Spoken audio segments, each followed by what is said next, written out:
Mes parents ont payé l'école privée de mes neveux. Mais ils ont refusé de financer le traitement contre le cancer de ma fille. Elle n'a pas survécu. Ce soir, lors du dîner de famille, je les ai finalement confrontés. Et ce qui s'est passé ensuite a fait exploser la table, et a mis fin à ma famille pour toujours. Je n'aurais jamais pensé raconter ça sur Internet, mais la solitude et la rage sont de mauvaises conseillères. J'ai besoin que quelqu'un sache. Que quelqu'un comprenne. Avant de plonger dans les détails sordides de cette histoire, j'aimerais savoir d'où vous m'écoutez. Dites-moi dans les commentaires de quelle ville ou de quel pays vous êtes, et quelle heure il est chez vous en ce moment. Ça m'aide à me sentir moins seul ce soir, dans cet appartement trop silencieux. Je m'appelle Étienne. J'ai 38 ans. Il y a 3 ans, ma fille, mon unique enfant, Clara, est décédée. Elle avait 7 ans.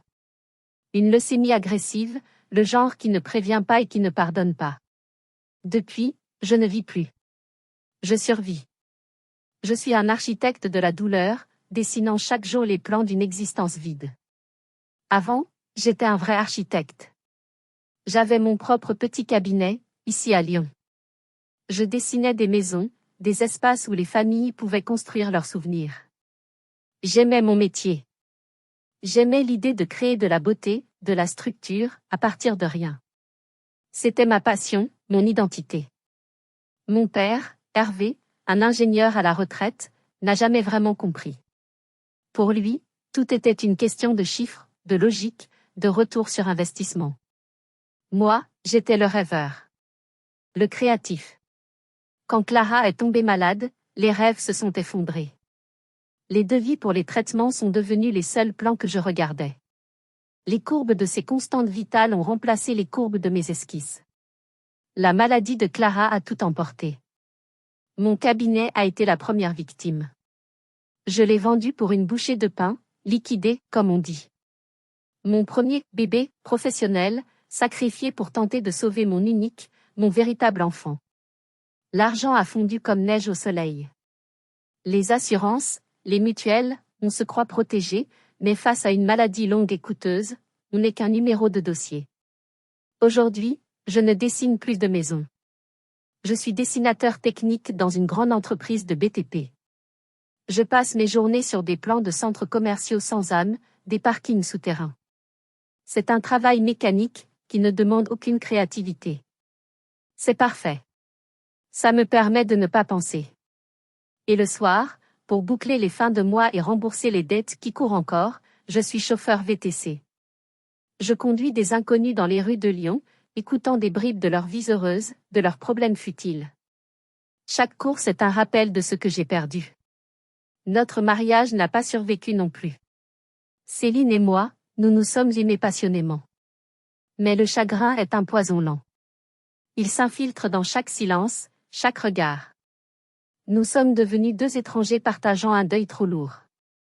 Nous avons divorcé il y a 1 an et demi. Sans cris, sans haine.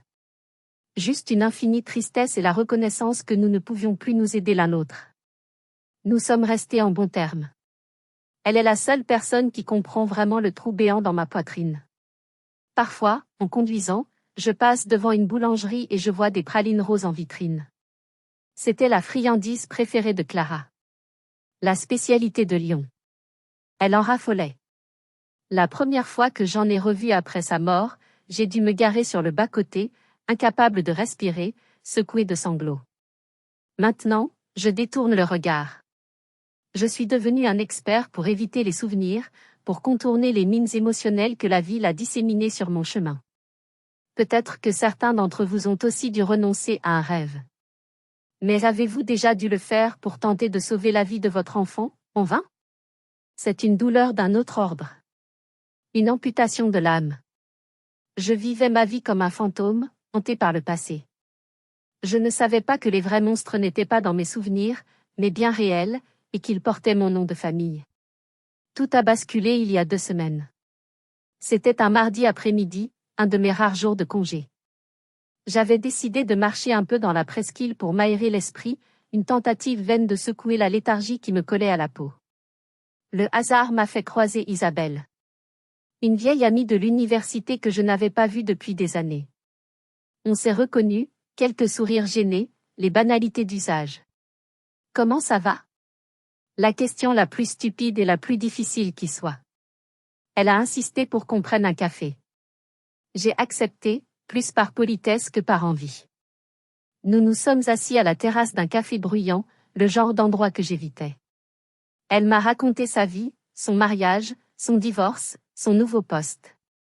Elle travaillait dans l'administration du pensionnat Lumière, l'une des écoles privées les plus prestigieuses et les plus chères de la région lyonnaise.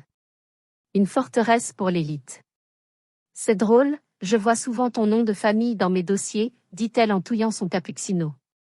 Tes neveux et nièces sont là-bas, non? Les enfants de Bastien. J'ai hoché la tête. Oui. Léonie, Gaspard et Margot. Bastien, mon frère aîné. Le Golden Boy. Le consultant à succès, marié, 3 enfants parfaits, une vie parfaite. Isabelle a souri. Ils sont adorables. Et tes parents, waouh! Quelle générosité! C'est tellement rare de voir des grands-parents s'investir à ce point. Je n'ai pas compris tout de suite. Comment ça? Ben, pour les frais de scolarité, a-t-elle continué, complètement inconsciente du gouffre qu'elle était en train d'ouvrir sous mes pieds. C'est eux qui règlent tout, chaque semestre. C'est une somme colossale.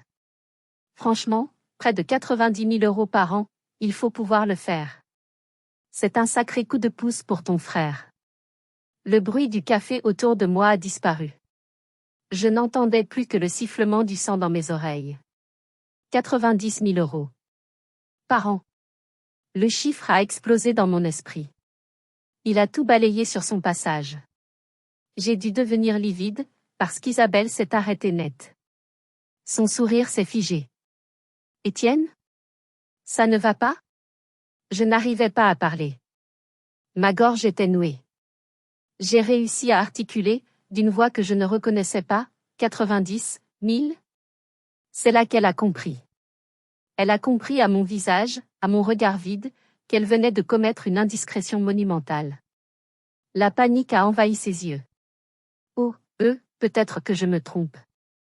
Tu sais, avec tous les noms, les dossiers. Je confonds sûrement avec une autre famille.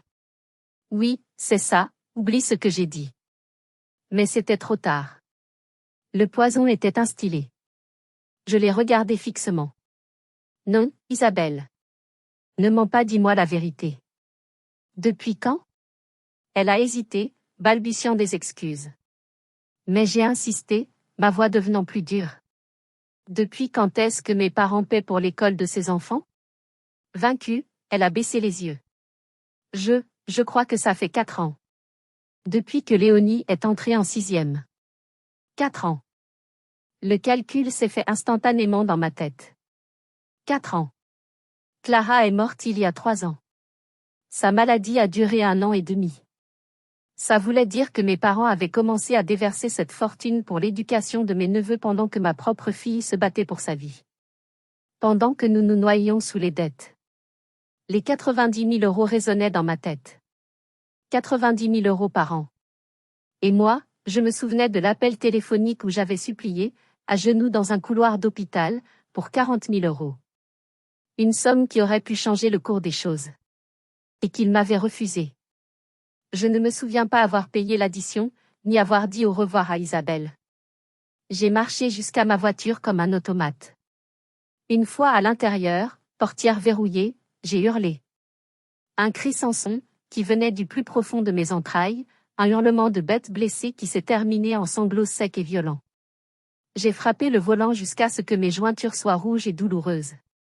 La douleur physique était un soulagement bienvenu face à la douleur psychique qui menaçait de me fendre en deux. Le trajet jusqu'à mon appartement de la Croix-Rousse a été un brouillard de rage. Une fois chez moi, la fureur initiale s'est muée en autre chose. Une sorte de calme glacial, une détermination méthodique. L'architecte en moi a refait surface. Pas celui qui construisait des rêves, mais celui qui analysait une structure défaillante avant sa démolition. J'ai allumé mon vieil ordinateur portable, celui qui avait survécu à la vente de mon cabinet. J'ai ouvert un tableur. Excel.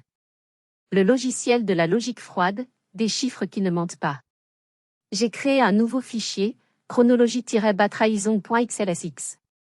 Pendant des heures, je suis devenu un archéologue de ma propre douleur. J'ai sorti de vieilles boîtes en carton remplies de papier que je n'avais jamais eu le courage de jeter. Les factures de l'hôpital. Les relevés de compte de l'époque. Les lettres de refus des assurances. Chaque document était un artefact d'une époque où j'avais encore de l'espoir. Colonne A, date. Colonne B, événements liés à Clara. Colonne C, événements financiers de notre côté. Colonne D, interaction avec mes parents. Colonne E, la nouvelle information.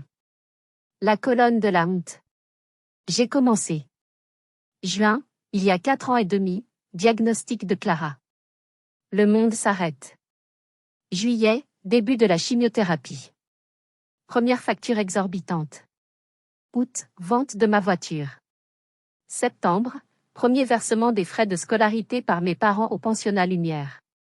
90 000 € par an. La première ligne dans la colonne E. Mon souffle s'est coupé. Ils avaient commencé si tôt. Ils savaient. Ils savaient que Clara était malade, et ils ont quand même signé ce chèque. Je me suis souvenu d'un appel avec mon père, Hervé, à cette époque. Je lui avais expliqué que les coûts allaient être astronomiques, que nous étions terrifiés. Il m'avait écouté avec cette patience calculée qui lui était propre.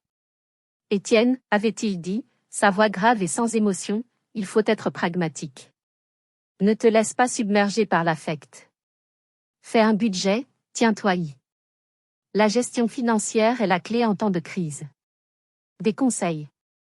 Il me donnait des conseils de gestionnaire pendant qu'il finançait une vie de luxe pour mon frère. La feuille de calcul se remplissait, ligne après ligne. Janvier, il y a 4 ans, refus de l'assurance de couvrir un traitement expérimental. Coût, 40 000 €. Même semaine, mon appel désespéré à mes parents. Je me revoyais, recroquevillé dans ce couloir d'hôpital stérile, le téléphone collé à l'oreille, suppliant.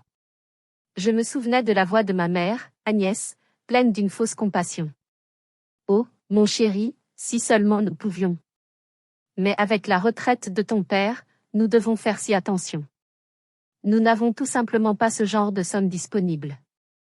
Puis la voix de mon père, coupante, définitive. Étienne, c'est un investissement trop risqué. Les médecins eux-mêmes ne donnent aucune garantie. L'émotion ne doit pas guider les finances. Un investissement trop risqué. Il avait osé. Il avait qualifié la vie de sa petite fille de 7 ans d'investissement. Et pendant qu'il prononçait ces mots, l'argent pour l'école privée de mes neveux était déjà programmé, sécurisé. Un investissement sûr, lui. La chronologie était accablante. Chaque cadeau d'anniversaire généreux pour les enfants de Bastien, chaque mention désinvolte de leurs vacances au ski, chaque plat que ma mère apportait à mon frère, parce qu'il travaille si dur, prenait un sens nouveau et monstrueux. Ce n'était pas de la simple préférence. C'était un choix délibéré, conscient, et maintenu sur la durée. Ils avaient choisi un camp. Et je n'étais pas dedans. Mon père parlait d'investissement risqué pour la vie de sa petite fille, tout en signant des chèques pour une éducation de luxe. La vérité n'était pas seulement cruelle, elle était méticuleusement calculée. L'étape suivante de mon enquête m'a conduit dans les recoins les plus sombres de mes souvenirs numériques. J'ai tapé l'adresse de la page GoFundMe que Céline et moi avions créée à l'époque. Je ne l'avais pas consultée depuis les funérailles. C'était trop douloureux. Ce soir-là, c'était une nécessité. La page était toujours là, un mémorial gelé dans le temps. La photo de Clara, souriante malgré la fatigue, ses grands yeux bruns encore pleins de malice. Et en dessous, la liste des donateurs. J'ai fait défiler les noms, et les larmes ont commencé à couler, des larmes différentes de celles de la rage. C'étaient des larmes de gratitude et de honte. Il y avait les collègues de Céline, les parents d'élèves de l'école de Clara, nos voisins. Et puis, des dizaines d'inconnus. Anonyme, 5 €. Une maman qui pense à vous, 10 €. Courage à votre petite princesse, 20 €. Des gens qui n'avaient rien, mais qui donnaient le peu qu'ils avaient. Une femme avait laissé un commentaire, mon petit-fils a eu la même maladie. Il s'en est sorti. Je prie pour que la vôtre ait la même chance. Voici 50 euros. 50 euros, probablement une part importante de sa petite retraite. Et puis, j'ai vu leur nom. Hervé et Agnès, mon nom de famille. Montant du don, 200 euros. 200 euros. Avec un commentaire public pour que tout le monde puisse voir. Nous prions chaque jour pour notre petite fille adorée. Nous aimerions pouvoir faire plus. Tout notre amour. J'ai éclaté d'un rire qui ressemblait à un sanglot. Nous aimerions pouvoir faire plus. Les menteurs. Les hypocrites. 200 euros, une aumône jetée en public pour sauver les apparences, pendant qu'ils signaient des chèques de plusieurs dizaines de milliers d'euros en privé. La nausée m'a pris. Je dois faire une pause. Rien que de vous raconter ça, la bile me monte à la gorge. Si vous avez des enfants, vous comprenez ce que c'est que de vouloir leur offrir le monde, et de ne même pas pouvoir leur payer un peu de dignité. Dites-moi, honnêtement, si vous étiez à ma place, qu'auriez-vous ressenti? Qu'auriez-vous fait à ce moment-là? Laissez-moi vos pensées dans les commentaires. Cette révélation a déclenché un flot de souvenirs, des détails que j'avais refoulés. Le dernier anniversaire de Clara. Nous l'avions fêté dans notre petit appartement, car nous n'avions plus les moyens de louer une salle. Un gâteau fait maison, quelques cadeaux achetés à crédit. Mes parents étaient venus. Leur cadeau pour Clara? Une carte cadeau de la Fnac d'une valeur de 50 euros. Je me souviens les avoir remerciés chaleureusement. 50 euros, c'était 50 euros. C'était de l'essence pour aller à l'hôpital, ou une partie des médicaments non remboursés. Quelques semaines plus tard, lors d'un repas de famille, j'ai appris qu'ils avaient offert à Gaspard, le fils de Bastien, un nouvel iPad Pro pour son entrée au collège. Le dernier modèle. Plus de 800 euros. Je n'avais pas fait le lien à l'époque, anesthésié par le chagrin et le stress. Mais maintenant, la comparaison était une insulte, une gifle en plein visage. Et le pire. Le souvenir le plus insupportable. La chimiothérapie avait fait perdre tous ses cheveux à Clara. C'était sa plus grande peine. Plus que la douleur, plus que la fatigue. À 7 ans, une petite fille veut juste ressembler aux autres. Elle portait des bonnets, mais elle rêvait d'une perruque. Nous avions trouvé en ligne une perruque faite de vrais cheveux, qui imitait parfaitement ses boucles brunes. Elle coûtait 300 euros. 300 euros que nous n'avions pas. Elle a dû se contenter de perruques synthétiques bas de gamme qui la grattaient et lui donnaient chaud. Elle pleurait en se regardant dans le miroir. Un jour, au téléphone, j'avais mentionné ça à ma mère, sans même demander de l'argent, juste pour évacuer ma tristesse de la voir si malheureuse. Elle avait fait des bruits de sympathie, oh, ma pauvre chérie, et avait changé de sujet. La perruque n'est jamais arrivée. 300 euros. C'était le prix de la dignité de ma fille. Et pour mes parents, c'était moins important que la dernière babiole électronique de mon neveu. Après une nuit blanche passée à ruminer ces souvenirs empoisonnés, une idée m'est venue. Il y avait d'autres personnes qui avaient été témoins de notre détresse. Des personnes dont je n'avais jamais douté de la sincérité. Les parents de Céline. Je leur ai téléphoné. Ils ont tout de suite senti à ma voix que quelque chose n'allait pas. Je leur ai demandé si je pouvais passer les voir. 1 heure plus tard, j'étais dans leur petit appartement à Vèze, un quartier populaire de Lyon, à des années-lumière de la banlieue chic de mes propres parents. L'air sentait bon le café et la bienveillance. Ils m'ont toujours traité comme leur propre fils, même après le divorce. Je me suis assis à leur table de cuisine en formica, et j'ai tout déballé. L'école privée. Les 90 000 euros par an. Le refus de mon père de nous aider pour les 40 000 euros du traitement. Mon ex-beau-père, Jean-Claude, un ancien ouvrier chez Renault, est resté silencieux, les poings serrés sur la table.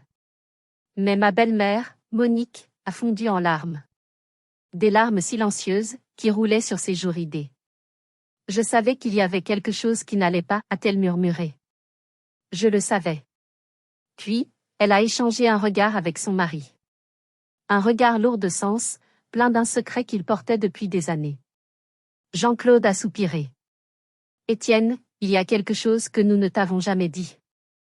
Céline nous avait fait promettre. Elle ne voulait pas te faire plus de peine.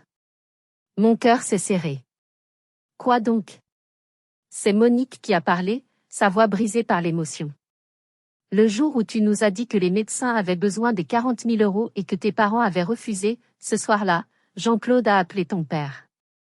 Je les ai regardés, incrédules. Oui, a confirmé Jean-Claude, le regard dur. Je lui ai téléphoné. Je lui ai dit, Hervé, écoute-moi. Monique et moi, on n'a pas grand-chose. Mais on a cette maison. On est prêt à faire une hypothèque. On peut réunir peut-être 50 000, 60 000 €. Mettons notre argent en commun. Toi et Agnès, nous, on peut le faire. On peut sauver la petite. Le silence est tombé dans la petite cuisine. Je pouvais entendre le tic-tac d'une vieille horloge murale. Et, qu'est-ce qu'il a répondu, ai-je demandé d'une voix étranglée. Jean-Claude a secoué la tête, un dégoût amer sur le visage. Il a d'abord joué la comédie. Oh, Jean-Claude, c'est incroyablement généreux, mais je ne peux pas vous laisser faire ça. Vous détruire financièrement? J'ai insisté. Je lui ai dit que ça n'avait pas d'importance. Que la seule chose qui comptait, c'était Clara. Alors il a changé de disque. Monique a pris le relais. Il a dit qu'il aurait aimé, mais qu'il ne pouvait vraiment pas. Qu'il venait juste de se porter garant pour un prêt énorme pour que Bastien puisse faire des rénovations dans sa maison. Il a dit qu'il était financièrement à sec pour les années à venir. Des rénovations. Il avait menti. Il avait menti à cet homme bon et honnête qui était prêt à sacrifier sa propre maison. La vérité était qu'il ne pouvait pas puiser dans le budget école privée de ses petits-enfants préférés. J'ai enfoui mon visage dans mes mains. Ce n'était plus de l'indifférence. C'était une cruauté active, calculée. Ils n'avaient pas seulement refusé d'aider. Ils avaient refusé que quelqu'un d'autre aide, en utilisant des mensonges. Mes beaux-parents, des gens modestes, étaient prêts à perdre leur maison pour ma fille. Mon propre père, lui, n'était même pas prêt à sacrifier une partie des frais de scolarité de ses autres petits-enfants. En quittant l'appartement de mes beaux-parents, j'étais sonnée. Chaque révélation était une nouvelle couche de saleté sur un tableau déjà immonde. Je pensais avoir touché le fond de l'horreur, mais je me trompais. La trahison avait des racines encore plus profondes, et l'une d'elles portait le nom de mon frère, Bastien. En rentrant chez moi, un autre souvenir, plus récent celui-là, m'est revenu en mémoire avec une clarté brutale. C'était il y a 6 mois. Après des années à flotter dans un brouillard de deuil et de petits boulots, j'avais eu une lueur d'espoir. Une envie, timide mais réelle, de reconstruire. De redevenir architecte, même à petite échelle. Mon vieil ordinateur était à l'agonie. Les logiciels d'architecture coûtent une fortune. J'avais besoin d'un nouveau départ, d'un outil de travail décent pour pouvoir recommencer à prendre des missions en freelance le soir, après mon travail de dessinateur. J'avais fait des calculs. Un prêt de 5 000 € auprès de ma banque, le Crédit Agricole, aurait suffi. Ce n'était pas une somme énorme. Avec un apport personnel et un plan d'affaires solide, j'étais confiant. J'avais passé des semaines à monter mon dossier. J'y avais mis toute l'énergie qui me restait. C'était plus qu'un prêt, c'était un symbole. Le symbole que je n'étais pas fini. Le rendez-vous avec le conseiller bancaire s'était bien passé. Il semblait convaincu.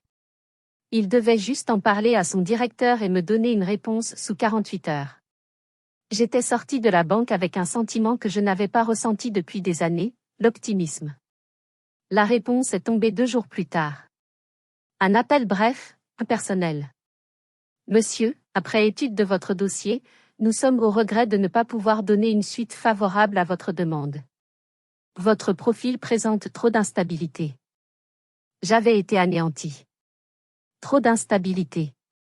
C'était comme si on me disait que ma douleur, mon parcours chaotique depuis la mort de Clara, me disqualifiait à jamais du monde des vivants, du monde de ceux qui ont des projets. J'avais abandonné l'idée, me résignant à mon travail sans âme et à mes nuits de VTC. Mais ce soir-là, avec tout ce que je venais d'apprendre, un doute terrible m'a assailli. La décision de la banque m'avait toujours semblé étrangement dure, disproportionnée. Bastien, mon frère, se vantait souvent de ses relations au siège régional de cette même banque, grâce aux placements financiers importants de nos parents. J'ai fait quelque chose que je n'aurais jamais dû faire. J'ai appelé un ancien camarade de promotion qui travaillait au service des prêts professionnels de cette agence. Je lui avais rendu un grand service quelques années auparavant. Je savais qu'il me devait une fière chandelle. Je lui ai expliqué la situation, en restant vague, lui demandant juste de jeter un œil à mon dossier, de me dire s'il y avait eu quelque chose d'anormal. Il a hésité, parlant de secret bancaire. J'ai insisté. S'il te plaît. C'est important. C'est plus que de l'argent. Il m'a rappelé 1 heure plus tard, sa voix basse et gênée. Étienne, je ne devrais pas te dire ça. Ton dossier était bon. Il allait passer. Mais, il y a eu un appel. Un appel? Oui. De ton frère. Bastien. Il a appelé mon directeur. Il s'est présenté comme un conseiller familial, s'inquiétant pour toi. Il a dit que tu étais dans une phase de dépression sévère, que tu n'étais pas fiable psychologiquement, et que nous engagerions notre responsabilité en te prêtant de l'argent. Il a fortement déconseillé l'opération. Le téléphone m'est presque tombé des mains. Ce n'était plus de la négligence. Ce n'était plus de la préférence. C'était un sabotage actif. Mon propre frère avait coupé la corde alors que j'essayais de remonter la pente. Il ne profitait pas seulement de l'argent qui aurait pu sauver ma fille. Il s'assurait activement que je reste au fond du trou. Le lendemain de la révélation sur le sabotage de mon frère, j'étais dans un état second. La rage avait laissé place à une sorte de vide sidéral. Ma famille n'était pas seulement dysfonctionnelle ou injuste. C'était un nid de vipères. C'est à ce moment-là que ma mère a appelé. Le timing était d'une ironie cruelle. Je n'ai pas répondu. Elle a laissé un message vocal, sa voix mielleuse et pleine de reproches passifs-agressifs. Étienne, mon chéri. Ça fait longtemps que tu n'as pas donné de nouvelles. Tu nous manques. Ton père s'inquiète. Il ne faut pas te laisser aller comme ça. La famille, c'est important. Il faut savoir aller de l'avant, pour Clara. Entendre le nom de ma fille dans sa bouche m'a donné la nausée. Elle osait me donner des leçons sur le deuil, elle qui avait pesé et sous-pesé la vie de Clara sur la balance de ses finances et l'avait jugée trop légère. J'ai effacé le message sans l'écouter jusqu'au bout. Puis, 2 jours plus tard, la notification sur mon téléphone. Un message dans le groupe de discussion familiale sur WhatsApp. Un groupe que j'avais mis en sourdine depuis des mois. Le message venait de ma mère. Coucou tout le monde. Petit dîner dimanche soir à la maison, à Écully. Le rôti de bœuf que vous aimez tant. Bastien, les enfants et toi, vous venez bien sûr? Étienne, j'espère te voir. Ça nous ferait tellement plaisir d'être tous réunis. C'était ça. Le moment. Ce n'était pas une invitation. C'était une convocation. Un piège tendu avec un rôti de bœuf en guise d'appât. Ils voulaient leur petit tableau de famille parfaite, et j'étais la pièce manquante qui gâchait la photo. Ma première impulsion a été d'ignorer. De les laisser mariner dans leur propre hypocrisie. Mais une autre pensée, plus froide et plus tranchante, a pris le dessus. Non. Je n'allais pas me cacher. J'allais y aller. Ils allaient devoir faire face à ce qu'ils avaient fait. Ils allaient devoir me regarder dans les yeux. J'ai répondu au message par 3 mots. Je serai là. Immédiatement, ma mère a répondu avec une avalanche d'émojis cœur et de « Oh super !» Merveilleux. Elle n'avait aucune idée de ce qui l'attendait. Le samedi, la veille du dîner, j'avais besoin de parler à quelqu'un. Quelqu'un qui savait. J'ai appelé Céline. Nous nous sommes retrouvés sur les quais du Rhône, un de nos anciens lieux de promenade. Je lui ai tout raconté. Le sabotage de Bastien. Les mensonges de mon père à ses parents. Elle m'a écouté sans m'interrompre, son visage passant de la tristesse à l'incrédulité, puis à une colère froide. Quand j'ai eu fini, elle est restée silencieuse un long moment, regardant l'eau sombre du fleuve. Puis elle a pris ma main. Ses doigts étaient froids. Ils doivent payer pour ça, Étienne, a-t-elle dit doucement. Pas avec de l'argent. Mais avec la vérité. Tu dois leur dire. Tu dois le faire pour Clara. J'y vais demain soir, ai-je dit.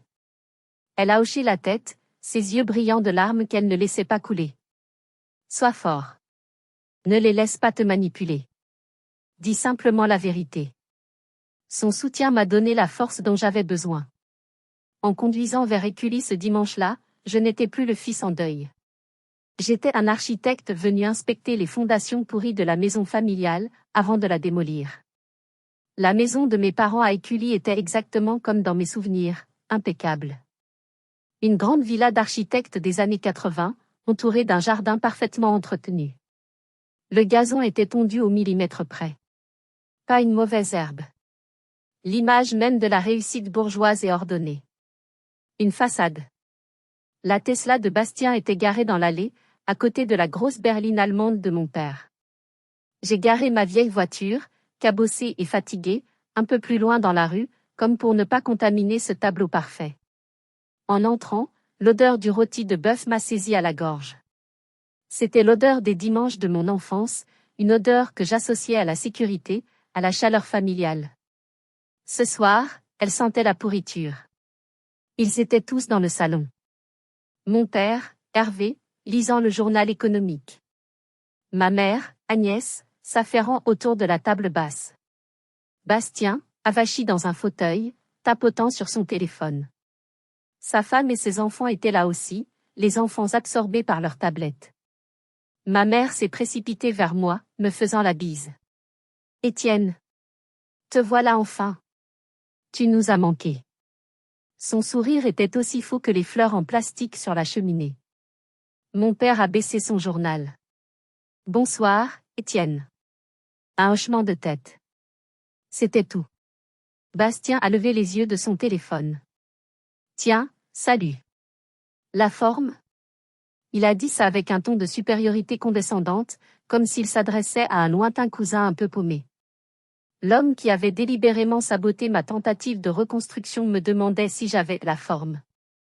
Le dîner a commencé. La conversation était un ballet de futilité. Bastien se vantait de leurs prochaines vacances au ski à Courchevel. Il faut bien que les petits profitent de la neige, et Léonie a besoin d'un nouveau matériel, ça coûte une fortune, mais bon, on n'a rien sans rien. J'ai failli m'étouffer avec mon verre d'eau. Il osait parler d'argent. Mon père a enchaîné sur la bourse, sur un placement judicieux qu'il venait de faire. Ma mère se plaignait de son jardinier qui n'avait pas taillé les rosiers exactement comme elle le voulait. Personne ne m'a posé de vraies questions. Justin, et toi, le VTC, ça marche, de la part de Bastien, avec un petit sourire en coin. Je suis resté silencieux, mangeant machinalement. Chaque bouchée avait un goût de cendre. Je les observais. J'observais leurs gestes, leurs sourires, l'aisance avec laquelle ils naviguaient dans leur monde de confort et de certitude. Ils n'avaient aucun remords. Aucune conscience.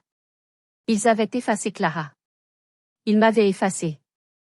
Nous étions des erreurs dans leur bilan comptable, des lignes de perte qu'ils avaient choisi d'ignorer pour que le résultat final reste positif.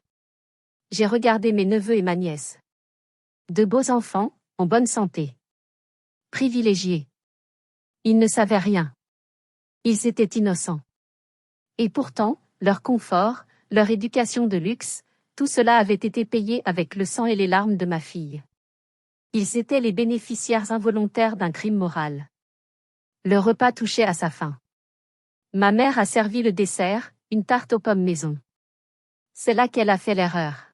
« Tu es bien silencieux, Étienne. »« Tout va bien ?» a-t-elle demandé, avec cette fausse sollicitude qui me donnait envie de vomir. C'était le signal. Le moment que j'attendais. J'ai posé ma fourchette. Lentement. Le bruit du métal contre la porcelaine a semblé résonner dans toute la pièce. Tous les regards se sont tournés vers moi.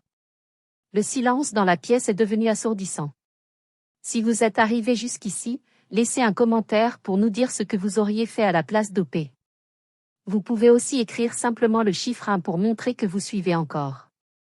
Et dites-nous, vous regardez cette histoire depuis quelle région ou quel pays? J'ai levé les yeux de mon assiette et j'ai regardé chacun d'entre eux, un par un. Mon père, qui me fusillait déjà du regard, sentant le danger. Ma mère, avec son air de fausse inquiétude.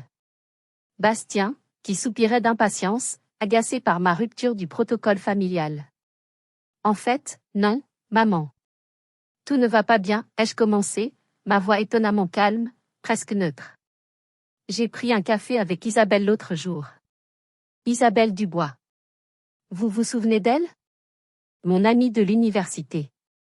J'ai vu un éclair de panique dans les yeux de ma mère. Elle savait qui était Isabelle. Oh, oui, bien sûr, la gentille Isabelle. Comment va-t-elle? A-t-elle tenté de détourner la conversation?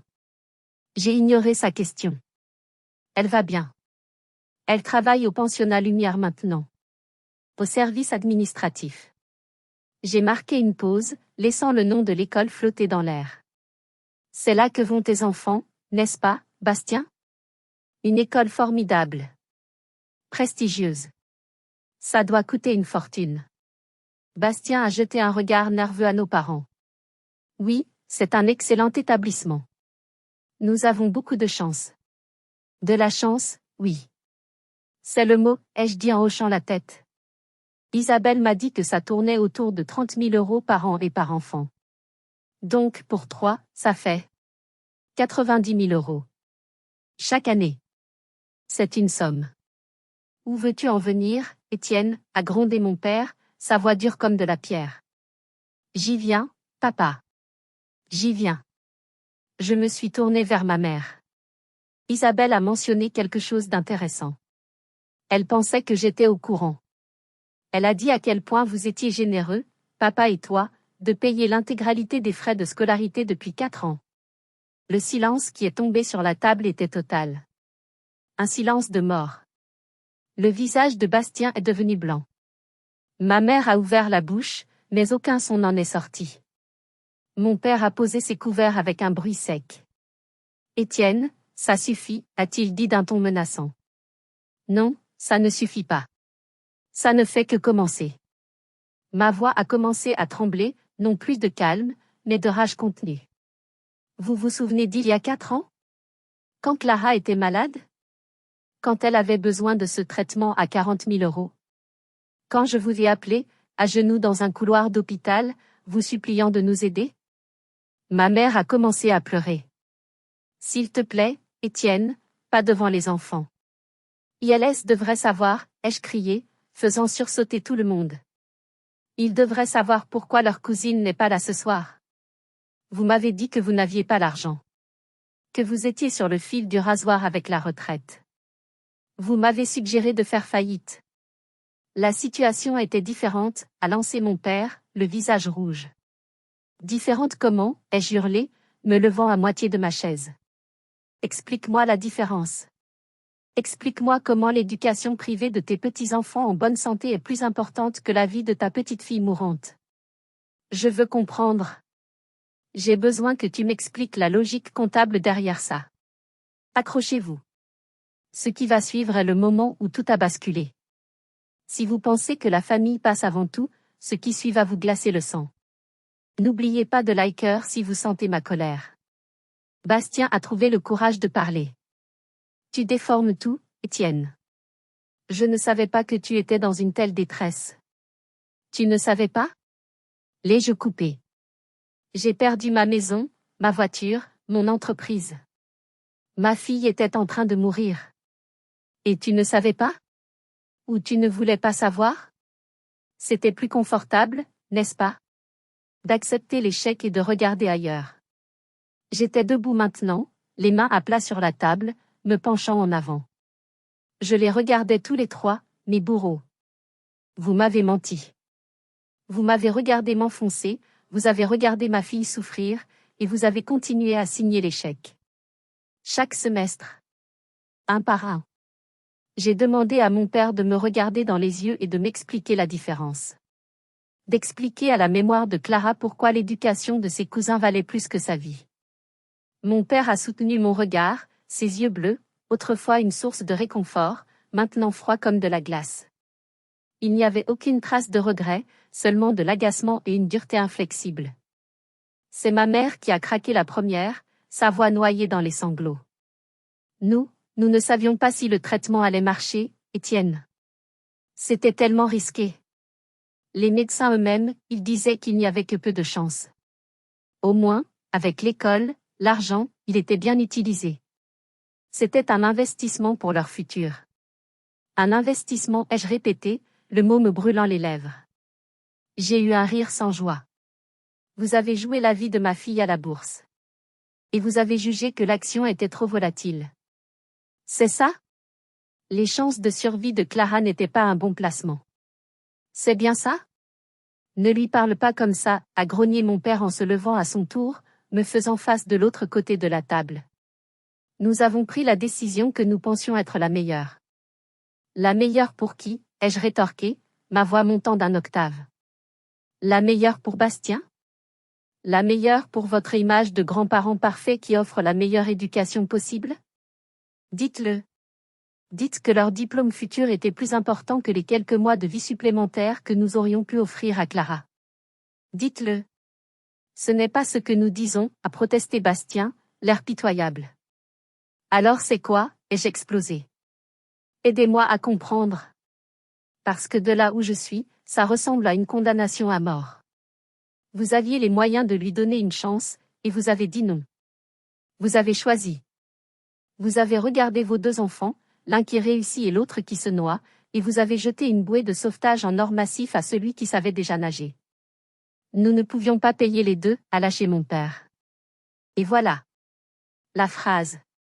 La vérité nue, brutale, dépouillée de toute excuse. Nous étions déjà engagés auprès de Bastien pour l'école. Nous ne pouvions pas tout faire. L'aveu est resté suspendu dans l'air, toxique. Donc vous avez choisi, ai-je dit, ma voix retombant dans un calme terrifiant. Il fallait faire un choix, et vous avez choisi les enfants de Bastien plutôt que la mienne. Les enfants, qui avaient assisté à la scène en silence, les yeux écarquillés, ont commencé à pleurer. Ma belle-sœur a essayé de les emmener hors de la pièce. Et c'est là que mon père a prononcé la sentence. La phrase qui a scellé le destin de notre famille à tout jamais. Il l'a dit d'un ton las, comme s'il expliquait une évidence à un enfant stupide. Arrête avec ça. De toute façon, Clara allait mourir. Les médecins l'avaient dit. C'était jeter 40 000 € par les fenêtres. Au moins, avec l'école, c'est un investissement concret. Le temps s'est arrêté. Le son qui est sorti de ma gorge n'était pas humain. Un gémissement de douleur pure. Ma mère a poussé un petit cri, mettant la main devant sa bouche. Bastien a baissé la tête, incapable d'assumer. Mon père a semblé réaliser ce qu'il venait de dire. Il a essayé de reculer. Étienne, je ne le pensais pas comme ça. Mais il l'avait dit. Il l'avait pensé. C'était la vérité fondamentale de leur décision. Ma fille était une perte sèche. Un mauvais investissement. J'ai reculé, m'éloignant de la table comme si elle était radioactive. Ne m'approchez pas, ai-je dit, ma voix à murmure rauque. Aucun de vous. Étienne, s'il te plaît, a supplié ma mère en essayant de s'avancer vers moi. Laisse-nous t'expliquer. Vous venez de le faire, ai-je dit en la regardant, mais sans la voir. Je ne voyais plus que des étrangers. Vous avez tout expliqué. Parfaitement. Il l'avait dit. Il avait enfin dit la vérité. Ma fille n'était qu'un mauvais investissement. J'ai regardé chacun d'entre eux, une dernière fois. Vous avez raison, papa. C'est très concret. Puis je suis partie, sans un regard en arrière. Je suis sortie de cette maison et j'ai marché dans la nuit fraîche d'Écully sans savoir où j'allais. Je n'ai pas pris ma voiture. J'ai marché, encore et encore, jusqu'à ce que les lumières de la ville de Lyon apparaissent en contrebas. J'ai fini par m'asseoir sur un banc, et je suis restée là jusqu'à l'aube, le cœur vide. Mon téléphone n'arrêtait pas de vibrer. Des appels de ma mère, de Bastien. Je les ai ignorés. Puis j'ai fait quelque chose que j'aurais dû faire depuis longtemps. J'ai bloqué leurs numéros. Tous. Le lendemain, Bastien est venu frapper à ma porte. Des coups forts, insistants. Je l'ai regardé à travers le judas. Il avait l'air pitoyable. Je n'ai pas ouvert. Il a crié à travers la porte, des excuses, des justifications. Je suis resté silencieux jusqu'à ce qu'il abandonne. La seule personne que j'ai appelée, c'est Céline. Je lui ai tout raconté, y compris la phrase finale de mon père. Elle n'a pas dit grand-chose, elle a juste pleuré doucement avec moi au téléphone. C'est elle qui, quelques jours plus tard, a prononcé le mot que je n'osais pas envisager. Nous devrions parler à un avocat, Étienne. Pourquoi faire, ai-je demandé, fatiguée. Aucune somme d'argent ne la ramènera. Je sais, a-t-elle répondu, sa voix soudainement ferme. Ce n'est pas pour l'argent. C'est pour elle. Pour que leur choix ait des conséquences. Pour qu'un jour, un juge dise à voix haute qu'ils ont eu tort. C'est pour l'honneur de Clara. Elle avait raison. La semaine suivante, nous avons pris rendez-vous. La procédure sera longue, incertaine. Je ne sais pas ce qu'il en sortira. Mais pour la première fois, j'ai l'impression de faire quelque chose pour ma fille, et pas seulement de la pleurer. Hier, je suis allée au cimetière. Je me suis assis près de la petite tombe de Clara. Pour la première fois depuis des mois, je ne me sentais pas écrasée par la culpabilité. Je me sentais comme un père qui avait défendu sa fille. Je lui ai tout raconté. Je lui ai promis que je ne les laisserais jamais oublier son nom, ni le prix de leur investissement concret. Et ce matin, j'ai fait autre chose. J'ai sorti mes économies restantes, le peu que j'avais réussi à mettre de côté avec mes nuits de VTC. Je suis allée acheter un ordinateur d'occasion et une version étudiante d'un logiciel d'architecture. Ce soir, après avoir écrit tout ça, je vais me remettre à dessiner. Pas des centres commerciaux. Pas encore une maison de rêve.